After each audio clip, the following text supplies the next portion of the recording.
এটা প্রস্রাবের থলি, এইটা এই যে প্রস্রাবের থলির লেয়ারটা, হ্যাঁ ঠিক আছে। আর এই যে জিনিসটা গোল দেখা যাচ্ছে জিনিস, এটা হলো প্রস্টেট। এটা বেশ বড়। আমরা যদি মাপ দেই কত আসে দেখি আমরা, হ্যাঁ এটা হলো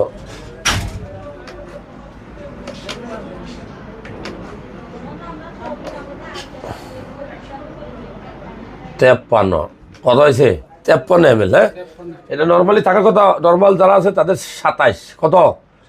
আচ্ছা, আমরা প্রস্রাব করে দেখবো যে এরপর যে প্রস্রাব জমা থাকে তাহলে সিগনিফিকেন্ট। তবে এইখান থেকে মানুষের বীর্য তৈরি হয়। মানুষের পুরুষত্বের জন্য এটা অনেকটা দায়ী। না দাদু, ওইটা না, নর্মালি এটা কিন্তু মেয়েদের নাই। ওকে, তো প্রস্টেট বড় হয়ে গেলে প্রস্রাব আটকায় যায়। পেটটা ফোলান ভাইয়া। আপনি কোন দেশে থাকেন? ফ্রান্সে? ফ্রান্স অনেক দূরে, কষ্ট করে টাকা রয়েছে। আপনি কি ফ্রান্সে থেকে যাবেন নি ভাইয়া? ওখানে কি আপনার ফ্যামিলি থেকে যাবে ভবিষ্যতে, ইন ফিউচার আপনার ছেলেমেয়েরা? আমাদের আসার ইচ্ছা নাই এই দেশে আসার ইচ্ছা নাই, তার মানে ওখানে থাকার সুযোগ আছে নাকি?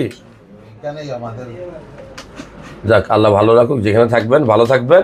হ্যাঁ, এক সময় বংশ দ্বারা চেঞ্জ হইতে হইতে আর বাংলাদেশ ভুলে যাবে হয়তো 3-4 প্রজন্মের পরে। দাদু